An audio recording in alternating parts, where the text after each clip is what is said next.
The Smashing Machine is the brand new A24 film that just hit theaters. The film is written and directed by Benny Safdie, who also co-directed his last two films with his brother Josh, including Uncut Gems and Good Time. This movie tells a story of Mark Kerr, a former mixed martial arts and UFC champion. This movie only takes place around 4 or 5 years of his life from 1997 until 2000. The film stars Dwayne Johnson in a leading role as Mark Kerr, as he's balancing his life, going to Japan to do mixed martial arts, his relationship with his girlfriend, Dawn, played by Emily Blunt, and also drug addiction as well. Ryan Bader is also in the movie as Mark Coleman, who is another former MMA fighter, and Coleman is Kerr's best friend. The film is 2 hours and 3 minutes long and is rated R. Welcome back, everyone, to a brand new review here at Max Talks Movies. My name is Max Sinnerberg. I'm talking The Smashing Machine. So if you're new, please hit that subscribe button and ring that bell for notifications. I do movie reviews, TV show reviews, out of theater reactions, and every single Monday I break down the box office. If you like any one of those things, this is the channel for you. Subscribe, ring the bell if you're new. Comment down below. What are your thoughts on the Smashing Machine? First of all, do you know about Mark Kerr? How closely are you into MMA, or is this your introduction to Mark Kerr? Love to hear your thoughts down in the comments. I respond to all comments. And also, guys, please hit that thumbs up button. So I was pretty excited for this movie because, first of all, I'm not an MMA person. I'm a pro wrestling person, so I'm not familiar at all. Wasn't familiar at all with Mark Kerr. I've seen some interviews with Mark Kerr promoting the movie, so I know what he looks like, what he talks like, but I don't really know his story whatsoever going in. But I was excited because Benny Safdie, who I love the Safdie brothers. Their two films, Good Time and Uncut Gems, are some of my favorite movies of the last decade. And I was nervous that they split off.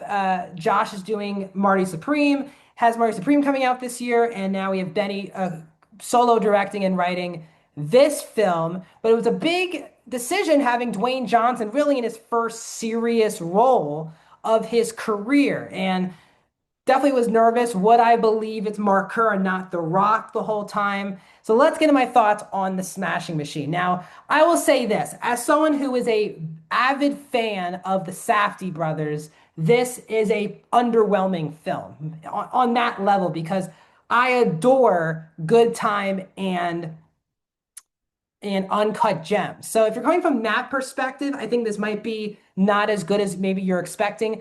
I think this film is an okay biopic. And it's a genre of film that I'm just getting so tired of at this point because there's only so many ways, right, that you can tell biopics, especially sports biopics. And this is a movie that I respect more than I like. I'll say that. That's why I said it's okay. I think this film isn't bad, and I'll get into that in a second. The positives, then I'll go to my negatives. So, Dwayne Johnson is someone who I just have not enjoyed as an actor for a couple years. I've seen basically everything he's in.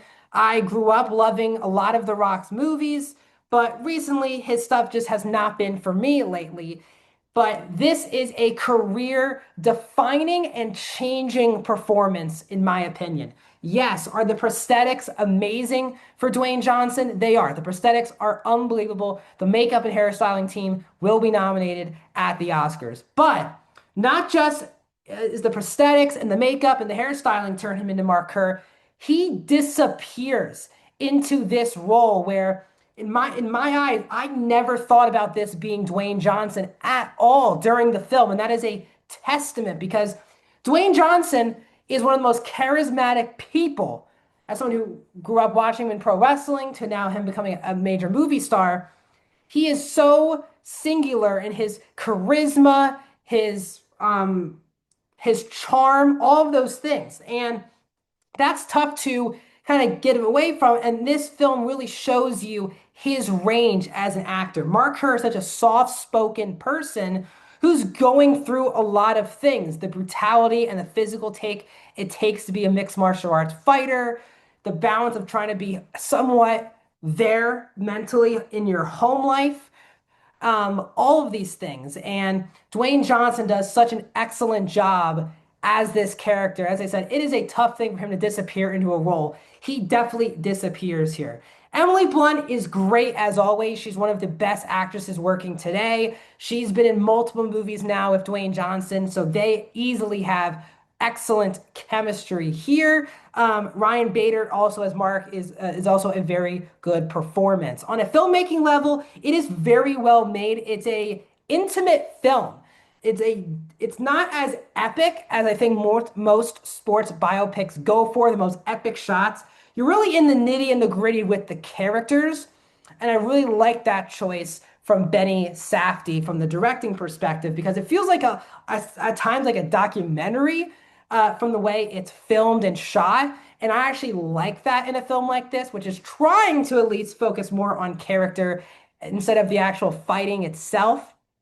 But as I said, I think from a story and a script level, this is a pretty much run-of-the-mill biopic. Now, what I'll say by that is this is a very, not run by the mill, excuse me. This is a very unconventional biopic where the time just keeps jumping throughout the film and it just makes it feel very choppy. It's not going for the cliche sports moments where it's an underdog story, things are that. Again, it's based on a true story, but it's trying to handle more things of Mark Kerr, the person, than focusing on the actual matches themselves. But I think a lot of what the themes of this movie are trying to achieve are just done at a very surface level. Emily Blunt, in particular, great actress, great in the movie, just feels like a stereotypical wife of an athlete. There just isn't a lot to her character for most of the film.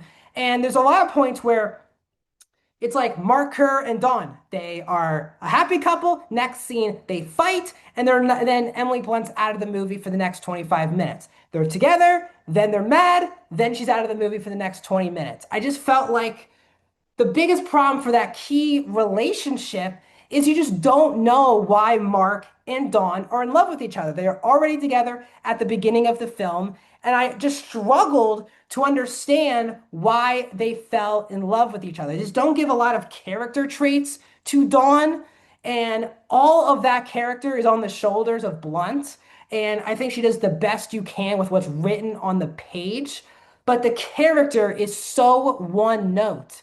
And it's the opposite. Mark is a very complex character who's going through a lot of things, but when the movie focuses on the key romantic relationship, it feels like you're watching a very complex character in Mark, an extreme one-note stereotypical wife of an athlete or girlfriend of an athlete in another scene. So that for me was for me, I wanted it to be the heart and soul of the movie. I think the movie thinks it is, but you don't know why they're in love with each other. They're either fighting or on the best terms.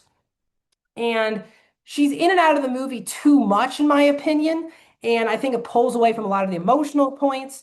And I think they handle the idea of drug use in the most, in my opinion, stereotypical way. Where if you've seen any movie like this, you kind of understand exactly what the beats they're kind of hitting here. And what I mean by unconventional as well is, as I said, it's a very choppy movie. It's not focused a lot on the fighting, but I think there are a lot of fight scenes. I just don't think they're shot extremely well. Safdie's trying to put you as like a kind of like a ringside photographer, like you're very close to the ring, but you're kind of reaching over people. And it just made for an uncomfortable for me viewing experience watching the fighting. When you want to watch, like, especially mixed martial arts, you want to feel all of the knees and the punches that are being thrown in the matches. I just didn't feel that watching it. And the brutality you see in the film, I just wish I felt it a lot more. So this is a really frustrating watch where there is easily an Academy Award nominated performance clearly in this film with Dwayne Johnson. Emily Blunt is terrific. The filmmaking, for the most part, is quite excellent. And Mark is a very complex and interesting character, but everything around Mark Kerr is very surface level.